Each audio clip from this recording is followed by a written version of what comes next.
আমার স্পষ্ট মনে আছে, খুব লম্বা নাম, চট্টগ্রাম কালুরঘাট ইস্পাহানি জুট মিলে আমি ওয়াজ করছি। চিফ ইঞ্জিনিয়ার তখন আবদুল্লাহ সাহেব। ওয়াজ শেষ করিয়া তার বাসায় খেতে যাব। যখন আলেমোলামাদের নিয়ে ঢুকতেছি, অনেক আলেমোলামা, বড় বড় আলেমোলামা একত্রে ঢুকতেছি। কত দূর যাওয়ার পরে ভিতরে যাইতে বলছি, আপনারা যান, গিয়ে বসেন, আমি আসতেছি, আমি একটু ফ্রেশ হব, ওয়াশরুমে যাব। ইঞ্জিনিয়ার সাহেব বলে, হুজুর এখানেই যান। ওয়াশরুম থেকে বের হয়েছি, তারা ডাইনিংয়ে চলে গেছে। আমি যখন ওয়াশরুম থেকে বের হয়েছি, কে যেন আমাকে বলে, চাচা আসসালামু আলাইকুম, চাচা আসসালামু আলাইকুম, চাচা আসসালামু আলাইকুম। একদম অ্যাজ ইট ইজ মানুষের কণ্ঠ। কিরে কে সালাম দেয়, আমি তারা দেখতেছি না। অনেকক্ষণ দাঁড়াই আছি, এর মধ্যে ইঞ্জিনিয়ার সাহেব আছে। হুজুর দেরি করেন কেন? ওলামা একরাম সবাই বসা, আপনি হাত না ধুইলে তারা হাতও দিতে চায় না আপনি না যাওয়া পর্যন্ত। আমি বললাম যে আসবো তো ইঞ্জিনিয়ার সাহেব, কিন্তু কে জানি আমাকে সালাম দেয়, তাকে আমি দেখতেছি না। আর ওরা কে দপ্তর ইস্তে মারে ফাতে করে দেগা। একটা গাছের পাতার দিকে তাকাইলে আমার আল্লাহকে খুঁজে বের করা সম্ভব। জোরে বলেন ঠিক না ঠিক? মারিফত খোঁজ করতে কোথাও যাওয়া লাগে না। ডাক দিয়ে বলে, হুজুর কে সালাম দে, দেখবেন? আমি বলি, দেখতেই তো মন চায়। পকেট থেকে একটা চাবি বের করছেন, স্টিলের দরজার মধ্যে চাবিটা ঢুকাই দিছেন। স্প্রিংয়ের দরজা, দুই দিকে দরজাটা চলে গেছে। সুইচে টিপ দিছে, বিদ্যুতের সুইচে টিপ দিছে, বাতি জ্বলিয়ে উঠছেন।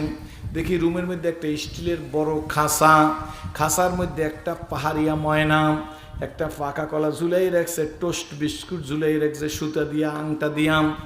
ময়নায় খালি লাফায়, এখন বলে আসসালামু আলাইকুম চাচা, আসসালামু আলাইকুম চাচি আম্মা, আসসালামু আলাইকুম। আমি আশ্চর্য, ইঞ্জিনিয়ার সাহেব হাসতেছে। আল্লাহু আকবার। গরুর গোশত খাওয়ার জন্য ইসলাম কবুল করি নাই, পরকাল ভিত্তিক জীবনে মুক্তি পাওয়ার জন্য ইসলাম কবুল করেছি। ইঞ্জিনিয়ার সাহেবকে ডাক দিয়ে বললাম, ইঞ্জিনিয়ার সাহেব কষ্ট হইবে নাকি? ইঞ্জিনিয়ার সাহেব, ময়না আপনি কোথায় পাইছেন? কয় পাহাড়ি অঞ্চল থেকে নিয়ে আসছি। কতদিন আগে গো? কয় 18 মাস আগে নিয়ে আসছি। 18 মাস কি শিখাইছেন? কয় দুইটা কথা বলতে পারে, চাচা আসসালামু আলাইকুম, চাচি আম্মা আসসালামু আলাইকুম, অ্যাজ ইট ইজ, একেবারে মানুষের মতো।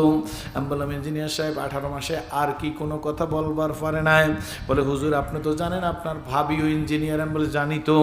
আমরা দুইজনই অফিসে যাই, অফিস থেকে আইসে মাঝে মাঝে বাজার করি, মার্কেটে যাই, আসতে একটু দেরি হয়। দেরি হওয়ার পরে আমার ঘরে তো আর কোনো ছেলে ফেলে নাই, তালা লাগাইয়ে ঘর থেকে যাই। ঘরের সামনে এসে দাঁড়াইয়া আমরা অপেক্ষা করি ময়না কি করে শুনি। দেখি ময়না ঘরের ভিতর বসে শীষ দিতেছে। শীষ বোঝেন তো, যে আমরা বলি না এরকম করে না, ময়না জোরে জোরে শীষ দিয়ে অনেক দূর থেকে শোনা যায়। আমি ডাক দিয়ে জিজ্ঞেস করলাম, ইঞ্জিনিয়ার সাহেব এই ময়না যে শীষ দে, এদের আপনি কি বুঝতেছেন? হুজুর ময়নার ভাষা তো আর বুঝি না, শীষ দে কেন তা বুঝি না, তবে আপনি আর আমি আর আপনার ভাবি দুইজনে রিসার্চ করছি, অ্যানালাইসিস করছি, সম্ভবত আমাদের না দেখা ময়নায় বলে, ও মালিক একা খাসায় আর ভালো লাগে না, তুমি কই দুনিয়ার মালিক, তুমি কই? শোনার সাথে সাথে খোদার কসম করিয়া বলি, আমি একটা সুযোগ পাইছি দাওয়াত দেওয়ার। ইঞ্জিনিয়ার সাহেবের মুখের মধ্যে দাড়ি নাই। ইঞ্জিনিয়ার সাহেব চোখে পানি, গলার উপর হাত দিয়ে বললাম, ইঞ্জিনিয়ার সাহেব খাসার ময়নায় তার মালিক আপনাকে চিনছে গো। আমি মানুষ, আমি সিরাজুল ইসলাম সিরাজি, মানুষ হই আল্লাহকে চিনগার পারি না। ইঞ্জিনিয়ার সাহেবের চোখের মধ্যে দেখলাম পানি টল টল করতেছে। ইঞ্জিনিয়ার সাহেব ডাক দিয়ে আমাকে গলা ধরিয়া বলে, সিরাজি হুজুর আপনার আল্লাহকে চিনেন না, এইটা তো ঠিক না। না হয় কালুরঘাট ইস্পাহানি জুট মিলে বরিশাল জালকাঠির থেকে আপনি কেমনে দাওয়াত দিতে আসলেন? ইঞ্জিনিয়ার সাহেবকে বললাম, ইঞ্জিনিয়ার সাহেব আপনি কি মনে করতেছেন এই শীষ দ্বারা? ইঞ্জিনিয়ার সাহেব, হুজুর ময়নার শীষ দ্বারা বুঝতেছি মনে হয় আমাদের খোঁজ করে। আমি বললাম, ইঞ্জিনিয়ার সাহেব ময়নায় আপনাকে চিনছেনি? কয় হুজুর তা তো চিনছে, আমাকে চাচা ডাকে, আমার স্ত্রীকে চাচি আম্মা ডাকে।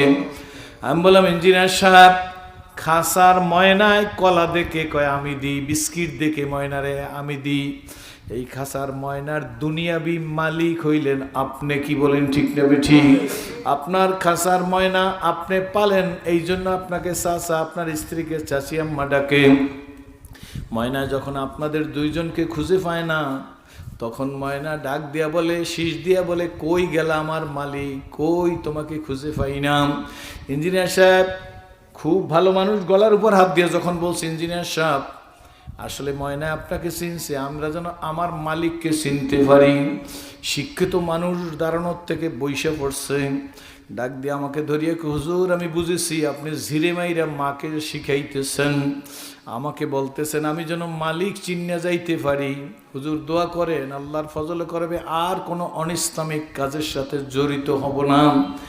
ঠিক 1 বছর পরে গেছি ইস্পানি কালুরঘাট জুট মিলে, তখন ইস্পানি কালুরঘাট জুট মিল চালু ছিল খুব ভালোভাবে। সবাই আমাকে ইস্তেকবাল দিতে আসছে, ইঞ্জিনিয়ার সাহেব আসছে। ইঞ্জিনিয়ার সাহেব এসে আমার সাথে মুসাফা করে, আমি ইঞ্জিনিয়ার সাহেবকে চিনতে পারি নাই।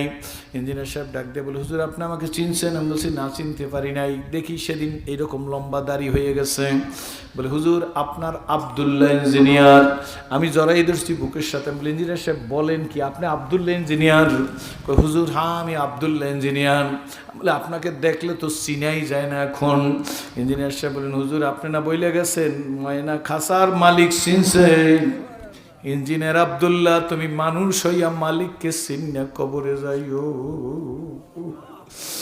বন্ধুরে, জীবনের পরিবর্তন পরিবর্তন পরিবর্তন, কনফিডেন্স কনফিডেন্স কনফিডেন্স, আস্থা আস্থা আস্থা কার উপরে?